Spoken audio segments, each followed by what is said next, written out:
So here we go. I'm going to tell you a story to start with. And the story is deliberately intended to provoke and to challenge your thinking, maybe even your core belief systems. It could be that big. Let's see. To do that, I'm going to take you to a wonderful place. We're going to start in Oslo in Norway. And we're actually going to go 60 miles south, almost due south of Oslo, which is 96 kilometers if you speak kilometers.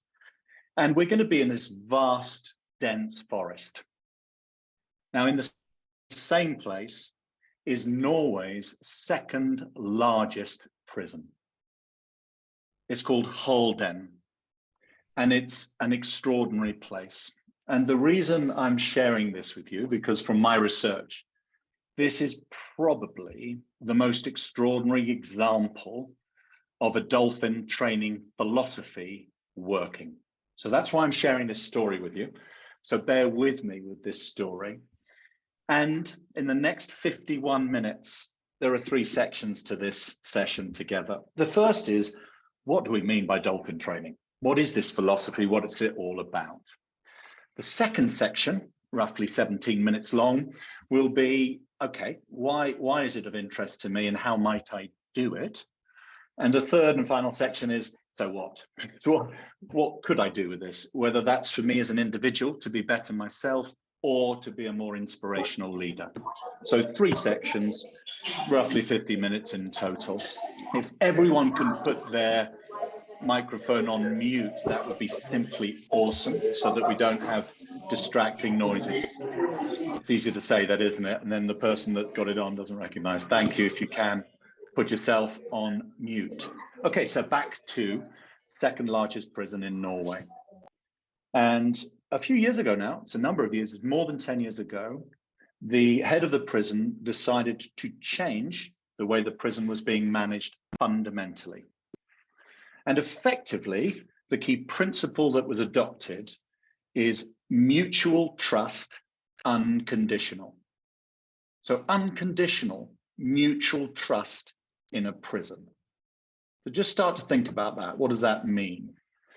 What it actually meant in Holgren was that if you're a prisoner, and by the way, this is a serious offenders prison. So we're talking about drug traffickers and murderers.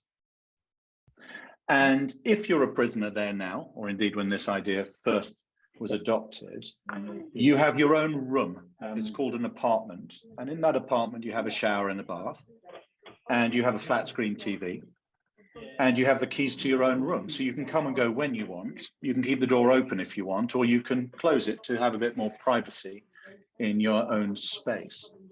In the wider campus, and it's a very large campus, they have a lot of other facilities. So they have the ability to do your own gardening, to do some landscaping if you're interested. They even have a music center with high-tech musical equipment so that you can write songs, sing songs, be in your own band if you want. And over the last few years, some of the inmates have gone on Norway's Got Talent. And one of the groups actually has been touring with ZZ Top as the support group for a major band tour. So if you're a prisoner there are no restrictions in terms of what you do, other than you're not allowed to leave the outer perimeter of the campus. That is the only restriction. Now, what about the prison guards? If you're a prison guard there, you're not allowed to work on this campus unless you've had 2 years of training. And you're trained in communication skill.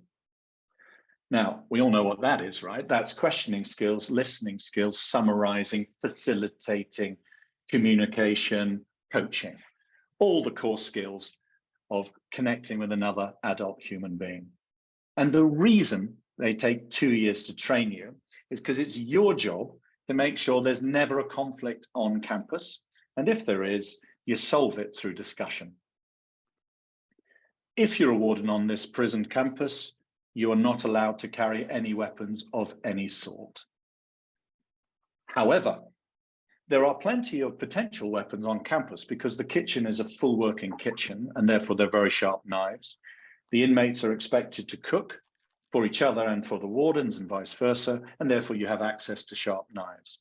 They have a large forestry team and inmates are allowed to be part of that forestry team. And indeed, recently, one of the murderers on the campus used in that terrible murder a chainsaw and was on the team that was allowed to use a chainsaw to cut down trees. Now, I said I was going to share a story that might shock you, but I'm going to tell you the results of changing the whole mentality of the environment and the leadership style to a complete mutual trust. These are the results. In most prisons in the world, the reoffending rate, or the average reoffending rate, i.e. you go to prison and you are rehabilitated into the community, the number of those, or percentage of those prisoners that go back to prison eventually, is 45% as a global average. So nearly half. It's a terrible number. If you're in America, which is the worst example, 60% of prisoners return. So the number in Norway, led by this enormous prison 60 miles south of Oslo, is 1 in 7 reoffend. 1 in 7. So that's something like 16%. So it's a third of the norm. The other thing is that when the inmates go back to the community, they are labeled as new neighbors. And in most cases, the anecdotal stories are that their behaviors are exceptional in the community and they tend to offer more than the existing inhabitants of the city. So they have learned communal commitment and hard work. So, as I said, I'm sharing that story because that is the best example that I have researched of what I call Dolphin Trainer.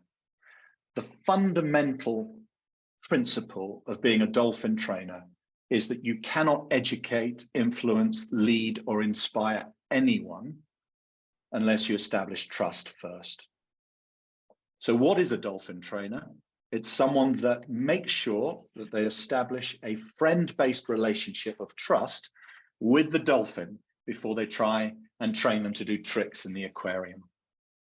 So we're going to build up a model of dolphin training that starts with this point about trust, and then is about mutual exploration, and then and only then is the opportunity to educate.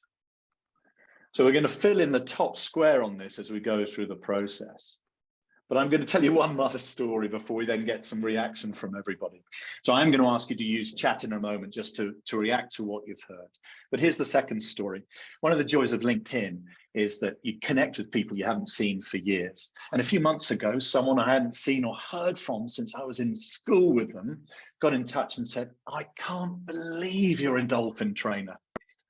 And it made me pause. And I thought, I'm not a dolphin trainer, but in my LinkedIn, it says dolphin trainer at the top. So that must be what he's referring to. And he said, "I'm so excited because we live near an aquarium and my daughter is a professional dolphin trainer and she'd love to have you as a mentor." I mean, that's just amazing. I've got to be honest, I didn't have the heart to say I'm actually not a dolphin trainer, but I will speak to your daughter and see if I can help in her career. I'd love to. It'll be an absolute pleasure. So when I spoke to his daughter, he said, "By the way, I know you're not a dolphin trainer. I've looked at LinkedIn and all of your career has nothing to do with being a marine biologist in any context, in any way. So I know it's a metaphor, but please don't tell Dad. Leave him in blissful ignorance. It's absolutely fine." So we had a great chat. And I said to her, "Talk to me about being a dolphin trainer. What happens? How does it work?" And interestingly, she said, "Well, we're asked at first by all the team that are experienced just to get to know the dolphins. That is step one. And that can take a number of weeks. And it usually takes a couple of months before we've got to know the dolphins. That's it, right? That is your task, is to get to know the dolphins. And once we get to know them, what happens is they have personalities just like human beings do." And she said, you find out what they are. And I said, "So help me understand, if you're in a dolphin pod, in a family, a dolphin pod, do they have natural leaders? How does that work?" And she said, "Not really. Not really." She said, "Depends on the task. So people who are the best at tasks, or the dolphins who are the best at tasks, tend to lead in the task they're best at." And I said, "Well, give me an example." And she said, "Well, one of the exercises we do is a big jump out of the pool and a series of pirouettes before you go back down. And as it happens, the smallest dolphin, a female, is brilliant. She's unbelievably good. So when we're playing, she leads, because what happens is she does it first and she's trying to help the other dolphins get better. So that's why she leads. But actually, when we do a show, we don't want her to lead. We want her to go last, because then it's the big wow at the end of the show. So we just developed a signal to say, let the others go first. Let the boys have their go, and then show us what great looks like. And we've got signals to send those messages, and the dolphins do that. And I said, so the fish, therefore, are an incentive for the dolphins. And she said, no, stop. No, they're not. The fish are a thank you from us for playing with us and having fun. It's nothing to do with incentive. They only do things that they want to do because they want to please us. So that is what a dolphin trainer is.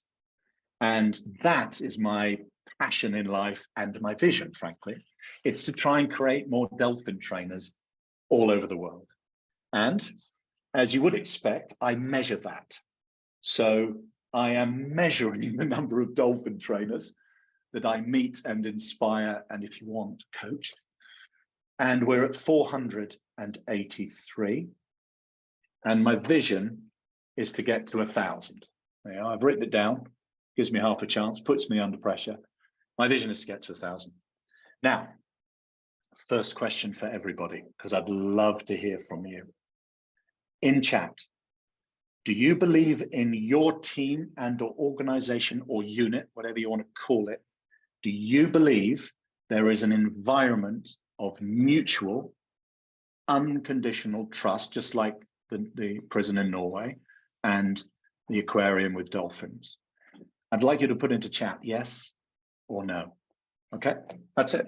In chat, yes or no. We've got 50 participants. Thank you for joining. In chat, yes or no.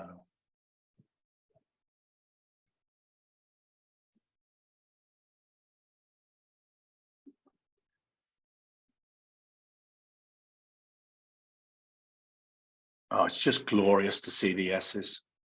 It's just glorious. I saw Babette with a yes there. It's exceptional if you can say yes. It's the norm if you say no. It's the norm. If you take the example of that story I told you about prisons, in very, very, very few prisons around the world are high security prisoners, not behind bars, under lock and key, usually in isolation, with no exposure to natural light or to the daylight.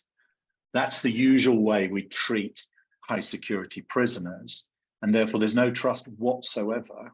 And those people go back not rehabilitated into the community, and therefore too often go back to prison. So everyone has said yes. God, how amazing. And that may be down to you. So well done if it is. And if it isn't, great choice of company to work for. But I do have the privilege, and I'm looking down the participants, of having some of the dolphin trainers that I've worked with on this call. So I'm going to ask Craig. Craig is here, Craig Searle. Craig, if you could put your camera on and make sure I got you in view. Can you see me? Thank you, sir. I can, thank you. Lovely. And now, here's the thing, a little bit of setup from me. Craig is someone that Amanda and I had the privilege of working with way before the pandemic in a company that is in hospitality and in tourism. I'm going to pause for a second. Hospitality and tourism. The company is called Big Bus Tours. It's a global company. And Craig, when we first worked with Craig, was someone who was in a position of influence, but wasn't the boss. He's the boss now, by the way. But he was in a position of influence. And together we sat down with a number of people in the position of influence like Craig was. And we said, what does good look like? What should we do around here to be even better at customer management? So that's the setup. And Craig and some key colleagues created the Big Bus way of customer influence. Absolutely incredible. And don't be surprised by the 4 steps that these great champions created. Engage, learn, match, complete. Engage and learn. Do you remember the first 2 steps of Dolphin Trainer? Trust and explore. So it's very similar. So Craig, I'd love to ask you, in that role as a if you like, a change agent. Let me call you that. You're a change agent, inspiring colleagues, whether they were tour guides or bus drivers or salespeople. What was the experience like to be the educator in that journey? Because that was your role, wasn't it? Educator champion. What was that like? Correct. So it, to begin with, was actually challenging, because within the industry itself, we had staff members who had been a part of this industry for many years, even maybe before I joined the industry. So they all believe and had their own confidence about them that what they was doing was correct, the right way already. And as our business, we didn't really have any formalized process to be able to show people what it is that we do and why we're so good at what we do. So it was a feeling of uncertainty going in as a trainer, as going into the team and different areas, different channels of the business, and basically say, this is now how we're going to approach our customers, engage and learn. So that was, I was very skeptic to begin with, and I was thinking, this is great. I've learned so much from this training, from this academy, and now how am I going to be seen as delivering and teaching? So it was great. When we started rolling out to the existing staff, this engage and learn process, followed by match and complete, engage and learn, it, within the first, I would say, 10 minutes of each session, it became realistic that this is going to work, and everyone around the room was engaged within each other before even seeing the full content of what we was delivering. So when you looked at that from a trainer's perspective, already you felt valued, you felt respected, and you felt as if you had importance, and that now people are actually listening to you. And that for me was key. Amazing. That's amazing. Thank you. Because as the Dolphin trainer, to use the analogy, right, you had to trust the process yourself, and you were skeptical. So it's a process of learning as the champion or educator, and you quickly establish trust with your audience. Without that, they're not going to listen. They're probably going to be skeptical themselves, and they certainly won't change their behavior. It's then a mutual exploration of the theme, in this case of customer experience management, and then you can educate. So that's lovely, Craig. I'd like to now ask you, because a number of years have passed and you are now head of the team. So you're head of sales for the whole of the region. That's amazing. What's your perspective now on this point about the leader as an educator, the leader as a dolphin trainer, as it were? How do you continue a learning environment? What do you do as the leader to maintain that learning environment? So we have bred within our industry, within our region, selective trainers themselves, so people of influence.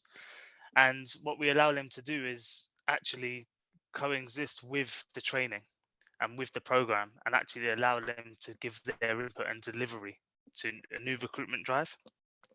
So originally it was more about getting the delivery and the content exactly the same as we were shown, and to form and what we realized was that actually it works. Everyone has their own style and own interpretation, so we need to give them the belief and give them the trust that they can go ahead and do this as well in their own characteristics, in their own way. And that is a beautiful thing to see. In terms of development, you're looking at people that I guess it's sort of life coaching.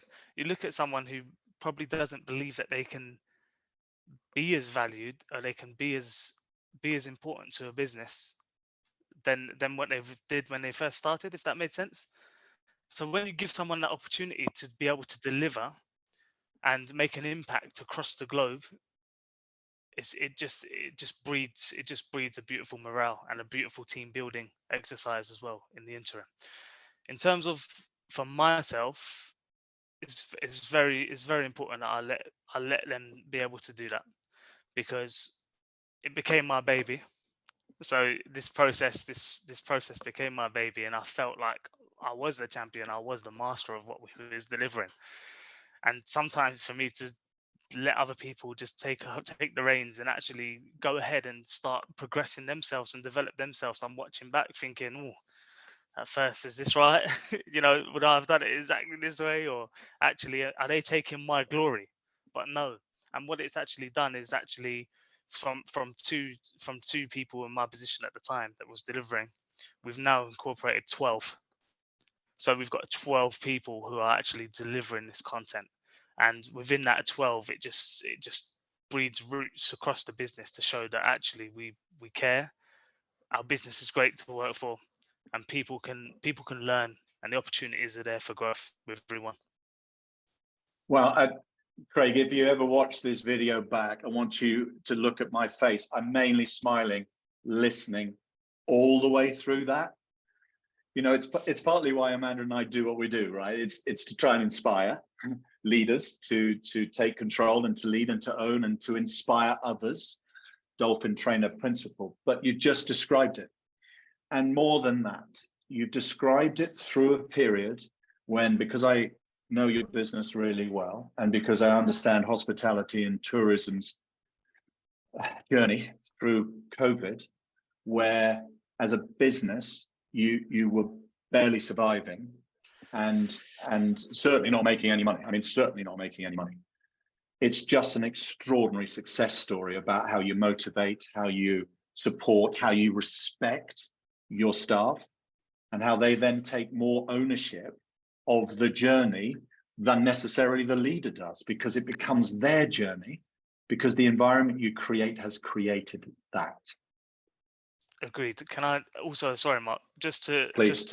elaborate. So this was January 2016 was when I got to Oh, meet cool. you and Amanda, Yeah. which was Yeah. really privileged. And from that moment, from February 2016, was when we initially began the rollout and started formalizing. And this wasn't just within our business. This wasn't just within our region. This was international. And the brand became so much better established that we saw our numbers grow up until 2020, when we had to close because of the situation of COVID.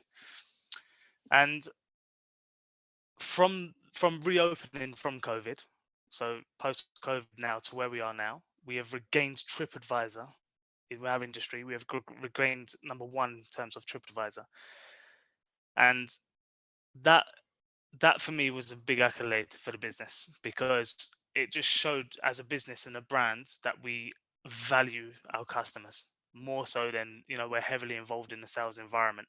So more than just ourselves as a business to grow, it was more about our customers and what our customers thought of us. And the formalization, the process, and the training that we offered from 2016 allowed us to get there. And equally now, I mean, I won't disclose numbers, but our numbers are on the increase from COVID, post COVID. And it is because now we have these 12 people within our region that are taking this on board and being able to deliver. And it's just bred a beautiful environment within the business. Yeah, magic. I mean, just magic. Thank you for sharing. And of course, by sharing, my intention in asking you to share your story and the journey, Craig, is to inspire everyone else on this call. Is to say, what can we do that might be something like that? I mean, we're certainly in the last section of this webinar going to share other examples, all of which you could say, oh, I'll take a bit of that or a bit of this, and maybe do something slightly different for our team. Is there a final top tip you would give, Craig, as now the ultimate leader, where you have clearly delegated the ownership of this journey to 12 other people?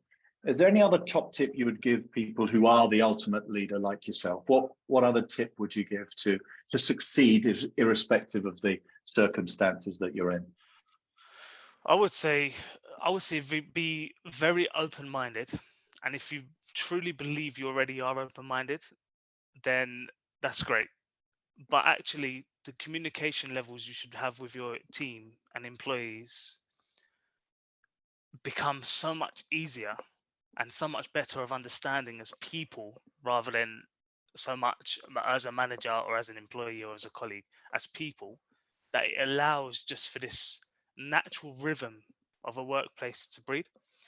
So, I mean, to have the staff to be able to openly express their opinions on what's working and what's not working, that's a beautiful thing.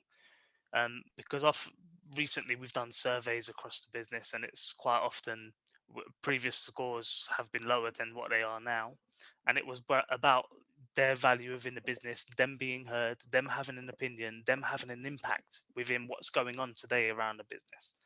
And actually, our structure is very similar. Our structure is still the same, but because it's allowed everyone to be so open with each other and the communication levels are great, it's just things have just grown. The impact is incredible.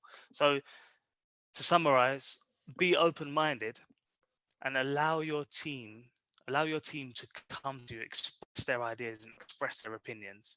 You don't have to implement every opinion and idea that they give, but just let them express, listen, and value the team around you. Believe in them. Awesome. And this just is a complete reinforcement of the first story about a prison. The reason I talk about the prison is because it shocks the kind of mindset I had around rehabilitation has to include punishment. You've done something wrong, so we're going to punish you, and we're going to punish you in a penal way. We're going to put you in a small room and not let you socialize. We're going to dehumanize you, and that's the way we're going to rehabilitate. The more I think about that, and I see the alternative in Norway that I shared with you, I think, my goodness, it's a belief system that has to change first before structural change or strategy. And beautifully, Craig, you shared the belief system that you have as a leader and the other leaders in your company have, that says we actually should listen to our people in order to decide what we should do next. That's a pretty fundamental belief system that may not be the traditional way of running big organizations. You're a global organization, and it's so easy just to be hierarchical, and the boss tells the team what to do, and we dutifully just do it. So Craig, a big thank you for sharing what you said. I'll use your words, is a beautiful thing. So that's awesome. Thank you so much. Thank you. That's brilliant. Now, for everybody else, we're solidly into second section now, because it's the why and the how, and Craig's helped us a little bit with the how. But I'm going to do a quick quiz, and the quiz is about dolphins.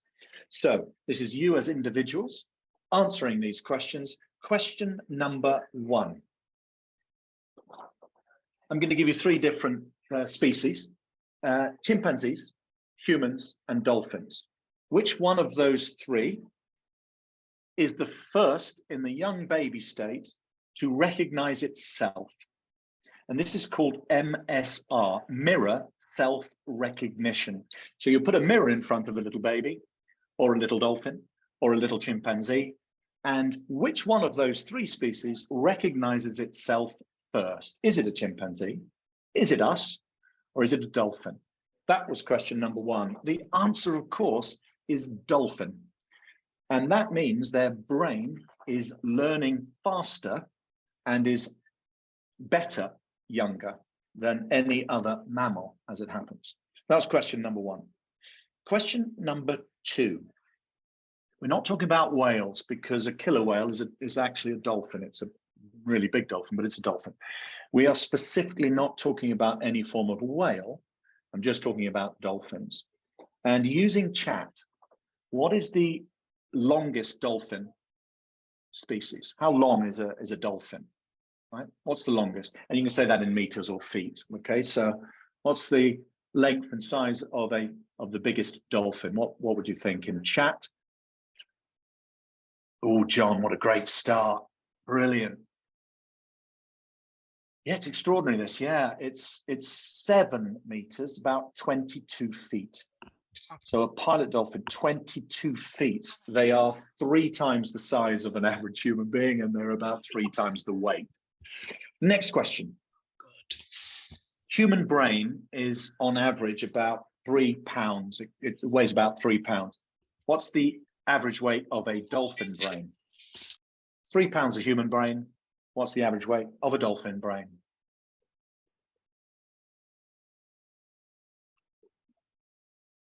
Yeah, it's interesting this. Thanks, John. Yeah, it's not quite as high as 5. We've got a number of people saying 5 pounds. It's 3.5. So as a percentage, it's significantly heavier than the human. And it actually just means it has extraordinary abilities. Dolphins are incredibly bright, incredibly agile, to use the language on the chart behind me.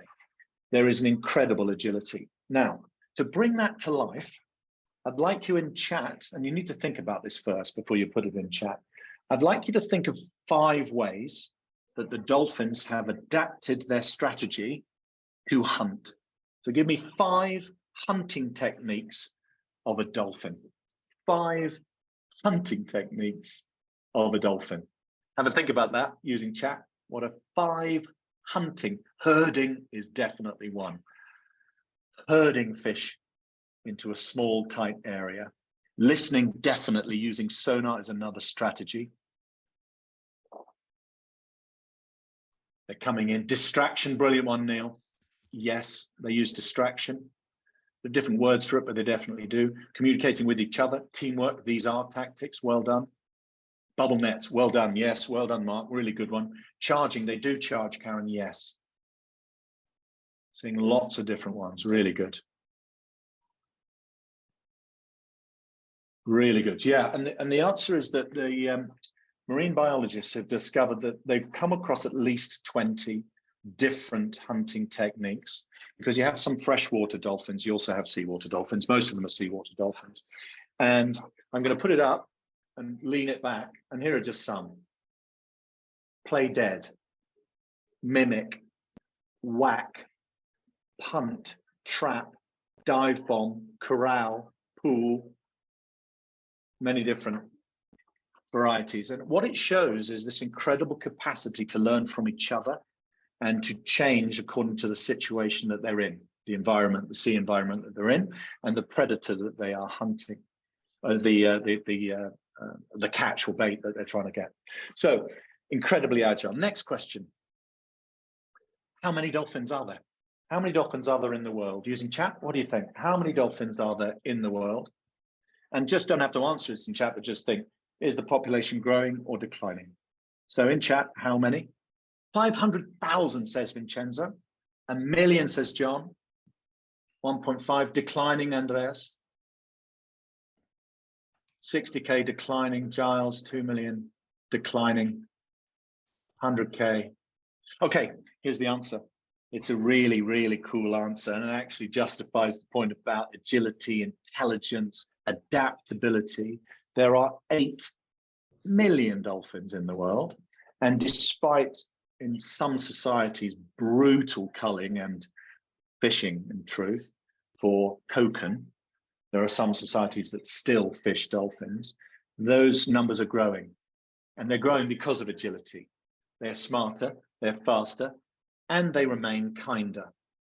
So it's really cool. So that's your quiz, just to keep everyone on your toes and to think about what excellence looks like. And so, is Aduke on the call with us? Aduke, are you with us? I'm just checking. I'm looking at my participants. Has Aduke managed to join us? She was hoping to join. I'm looking. I can't see Aduke on the list, so I'm not going to come to Aduke. No, she's not there. She's not there. Thank you. Yeah, thanks for just checking that. So I'd like you now, working as an individual, just take a moment before we move into the last section. Take a moment to reflect on everything that you've heard. And there's been a lot, right? The Craig story is still working through my brain. And certainly I hope the Norwegian story, or my telling you what a dolphin trainer does to get ready to be a dolphin trainer. I'd like you to reflect O and so. So what I mean by that is, what's the O for you in terms of yourself? You know, is that, how could I educate differently? How could I establish a stronger relationship of trust with a given individual or my team? What's the mental trigger? What's the O? And then what could be your so?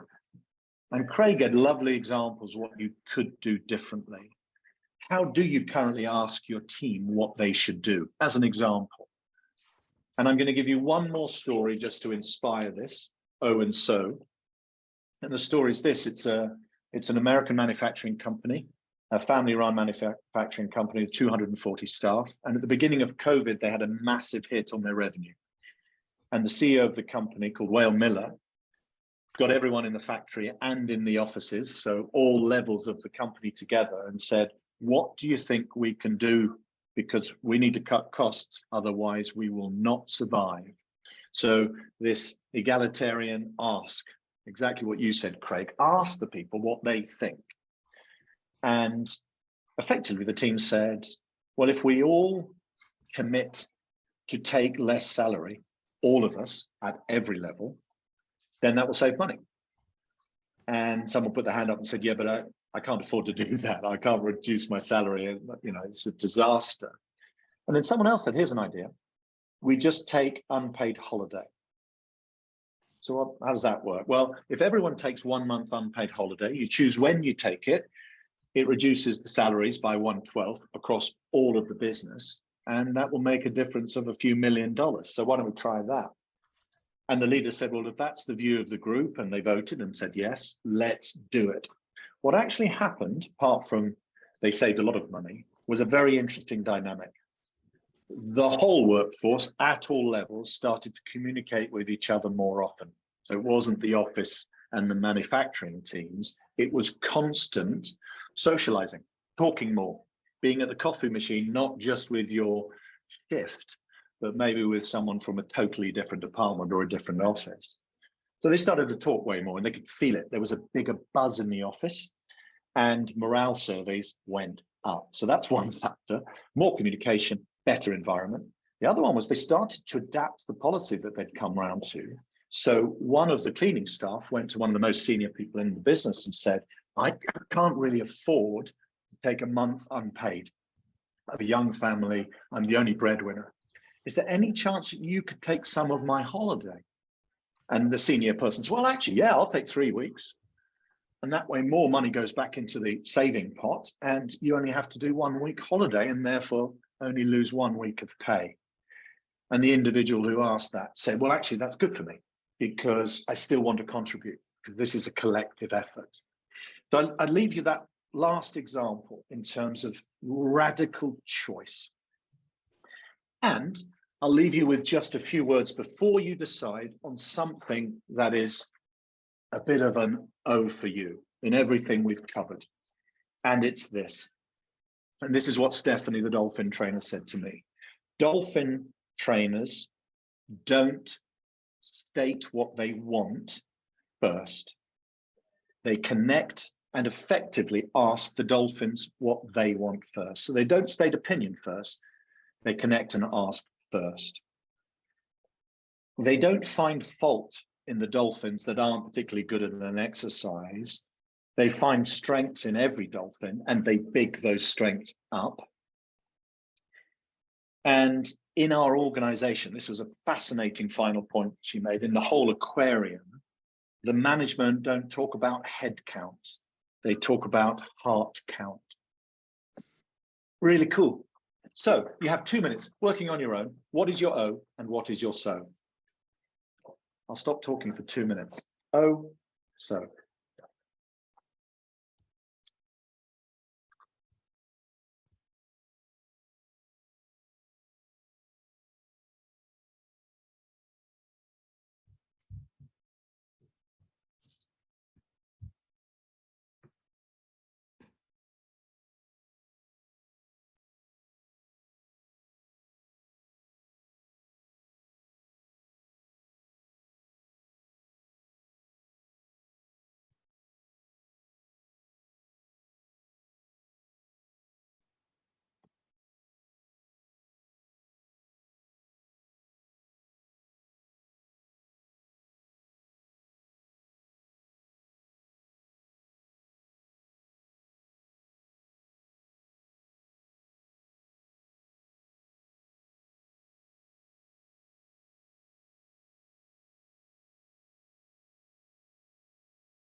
Now I'm going to do what we normally always advise you shouldn't do when you're running a webinar, and that's ask someone to share what they think and feel.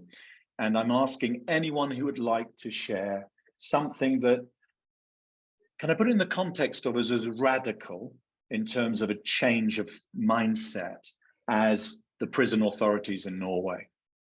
Because that second largest prison has inspired other prisons. And basically, if you're in a prison in Norway, there's a couple of exceptions. Everyone bases prison inmate management on mutual trust and freedom and space to choose. So I'd love to ask someone who has had a bit of a radical thought. You've been provoked to think, I'm going to change something fundamental, and who is comfortable sharing that. So as I said, that's a risk. I might get complete silence, but would anyone like to share?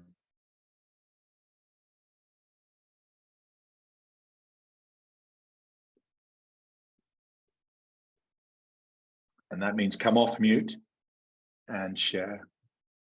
I'm getting someone in chat, which is a great way to do it as well. Tom Freitag is saying, this truly values the importance of colleagues' inputs, values, and differences, reduces the structural bias of hierarchy. Oh, what happens with colleagues who repeatedly make mistakes? Yeah, this is a fascinating one. One of the participants asked me in advance of this workshop, what do you do with someone who is kind of almost permanently negative? You know, you try to be inclusive and ask their views, and they never kind of come out of that malaise. And the reality is, and if we follow the principle of Dolphin Trainer, invest more time in the relationship to understand them better, is step one. That's what a Dolphin Trainer would do. And you have to decide, am I prepared to invest in the relationship? Because if I'm honest with myself and I'm not, that's a whole different conversation. But if I am, spend more time with the dolphin.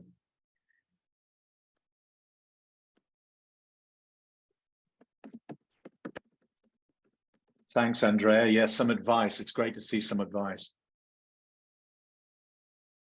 Yes, Peter, I'd love to hear the example that you've got. You said you'd like to share an example. Peter, can you share yours? Thank you, Mark. So in my past, I was working at Camelot, the UK National Lottery, and we had a project of expanding shops selling lottery.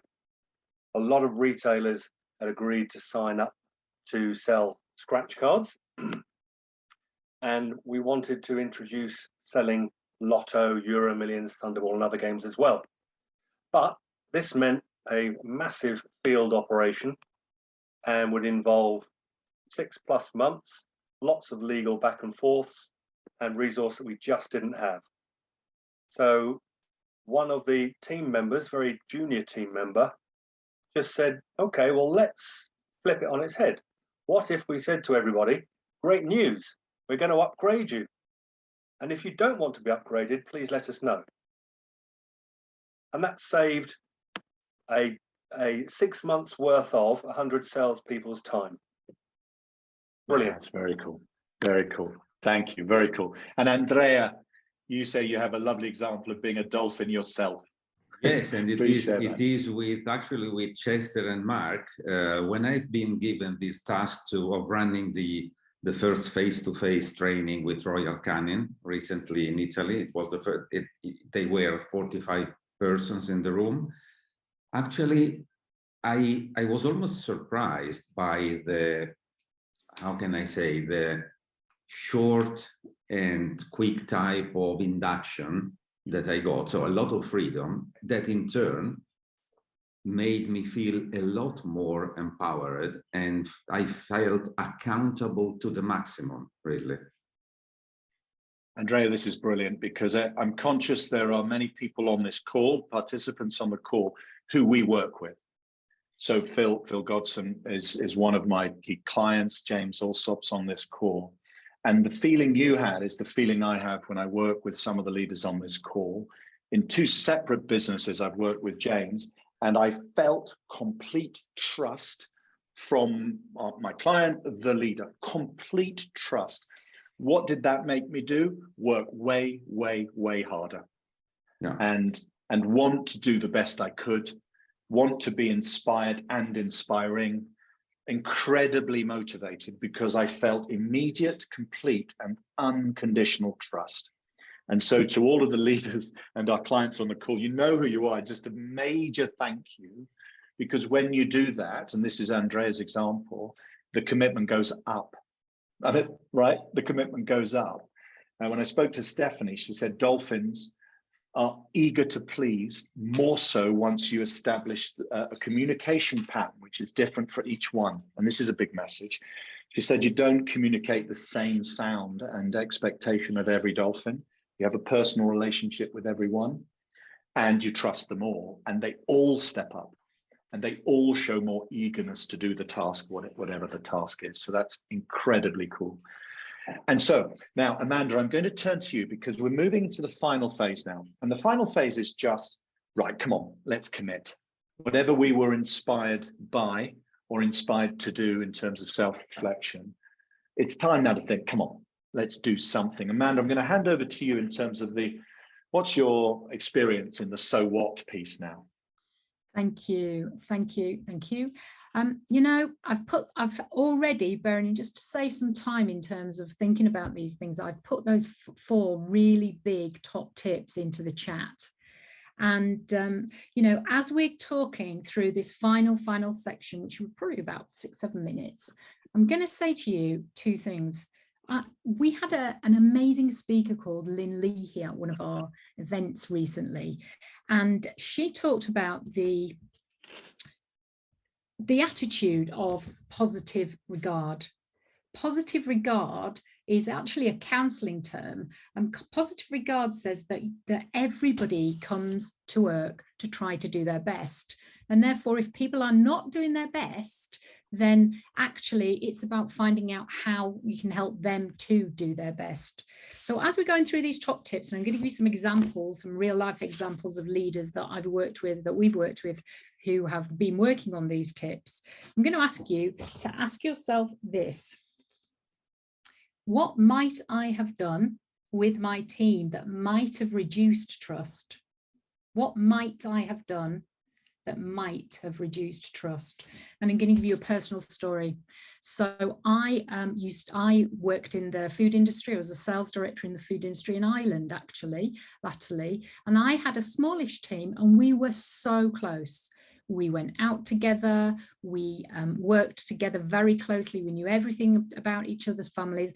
I figured we got really strong trust. And then at an away day, we used a 360 mechanism that allowed me to get some feedback. And I was absolutely gutted to hear that 2 of the people in the 6 teams felt like I didn't always do what I said I would do. Now, integrity is to always do what you said you would do. And that's not easy as a leader, is it? So I actually, I spoke to them, and what it turned out was that I sometimes, this is critical, this comes up every time we speak to leaders who are struggling with teams. Don't know whether you guess what I'm going to say. It's so simple. They said, sometimes you cancel our team meetings, and sometimes you cancel my one-to-one, and I need it, and I just don't know whether I'm going to be able to have it or not. And I don't like it. You know, these little micro things that we think, I'll just cancel that team meeting, it'll be fine, actually is critical. I had a leader of the team in public service actually last week who really quite struggling in terms of their leadership style. And we had an away day and it was all good. We used some of this insights stuff, and I reviewed it with him yesterday. And the absolute key output was reinstate one-to-ones. He'd come back from the away day, didn't quite know what to do, actually, didn't quite know what to do with the team. And because he was busy, he cancelled his one-to-ones. I was like, oh my goodness, please reinstate your one-to-ones to give time to the team. Please do. The second thing that I wanted to say was about ask and not tell. I think Mark's already said that. Ask your team, don't tell. You can have ideas, absolutely, but how arrogant is it to think that one person or one group of people, a leadership team, knows everything? And I'm going to go back to Craig, you might not know this story, a Big Boss story actually. When we were working with the leadership team around reorganization and how to make sure that the sales team were really on it in all of the 18 countries, we talked about vision. And we said, what is the vision for Big Boss Tours? And the leader and the leadership team, yeah, do you think we need one? So, well, it will really help Craig and the teams when it comes to thinking about where they sit. And the leadership team came up with a vision, which I think Mark and I still think is one of the very best visions we've ever heard. And Craig, I'm delighted that you've just said TripAdvisor, because the vision was to be the #1 thing to do in every world famous city.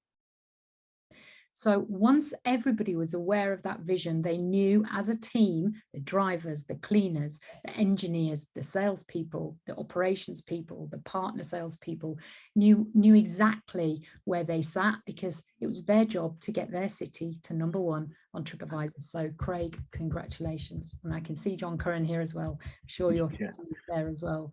So congratulations on that. The next thing I just wanted to talk about is we talk about the word coaching a lot. And, coach not tell or coach not solve is easily said and not that easily done, actually. Not that easily done. So the question that I've just asked here is a coaching question, right? Let's talk about it. Let's talk about it. So when you are with your team members one-to-one and in teams, in team coaching, we call it facilitation, make sure that you are thinking really hard about asking and not telling, because the dolphins have to be asked, right? And if you tell them, they just won't do it. They'll just kind of swim away, which is kind of the same in teams. So coach, not tell. If you are in any doubt or need any support in terms of coaching, I send you to your team, to your HR teams, to your learning development teams. I am sure you will have something within your businesses. If you don't, needless to say, the team at Uspire can help you with that. In fact, if you just wanted one-to-one, then if you pop online, then we have an option for you to grab a one-to-one with Mark or any one of our directors, actually. And then the final one, which I would say, wouldn't I, is train, not do. What do I mean by that? If you ask yourself to balance, to think about the balance, which we do very often, how much am I doing and how much am I leading and supporting others? How much am I doing and how much am I supporting others? Every time that I speak to a leader around their issues with teams, almost always they are, and I've got 2 here actually on purpose, they're taking all of the jobs on their own shoulders. They're taking them on their shoulders. So we spend time thinking, what can we take off our shoulders by training our people? And the important thing is that in order to train and not do, you kind of need to be helping yourself to make sure you do less and spend more time with your team. So final question, Mark, that I have for the group is, what could I do to build more trust with my team? What could I do to build more trust with my team? And in the chat, I put a book which I found absolutely invaluable on this topic.